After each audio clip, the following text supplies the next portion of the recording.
అహంకారం తీస్తాం, తోలు తీసి కింద కూర్చోబెడతాం. మీకు ఒళ్ళు ఒక్కొక్కళ్ళకి మీకు ఎక్కడెక్కడ ఉన్నాయో తెలియట్లా. మీకు అహంకారాలు పెరిగిపోయిన మీకు ఆధిపత్యపు అహంకారంతో అధికారుల మీద దాడి చేస్తే మిమ్మల్ని ఎలా తీసుకెళ్లాలో, ఎలాంటి శిక్ష పడాలో మీకు ఖచ్చితంగా చేసి పెడతాం. మీకు ఇష్టారాజ్యంగా చేయకండి.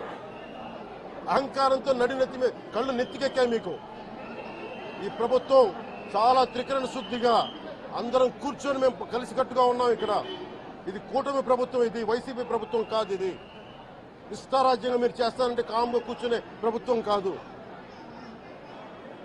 మీకు ఎలా చేస్తే, ఎలా నియంత్రిస్తే మీకు కిందకు వస్తారో మేము చేస్తాం. మీరు గాల్లో విహరిస్తూ ఉన్నారు. 11 సీట్లు వచ్చి ఇంకా గాల్లో విహరిస్తున్నారు. మొత్తం మీకు ఎలా కిందకి దించాలో మాకు బాగా తెలుసు. చేసి చూపిస్తాం.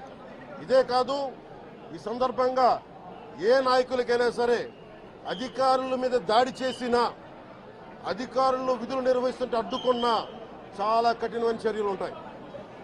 ఈరోజు నేను వచ్చి ఇక్కడ ఎందుకు వచ్చాను జవహర్ బాబు గారి దగ్గరికి అంటే, ఆయన ఒక ఎస్సీ ఎస్టీ కులానికి సంబంధించిన వ్యక్తినో వీటి గురించి అని కాదు.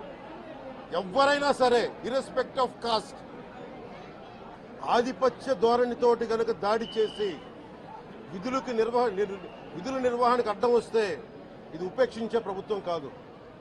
ఎస్పీ గారికి కూడా చాలా స్పష్టంగా చెప్పాం. వారికి ఎవరైతే తప్పించుకొని తిరిగారు ఇంకో 9 మంది, వారిని కూడా పట్టుకోమని చెప్పాం. వారికి తగిన విధంగా కౌన్సిలింగ్ చేయాలి, అలాగే కఠినమైన శిక్షలు పడాలి.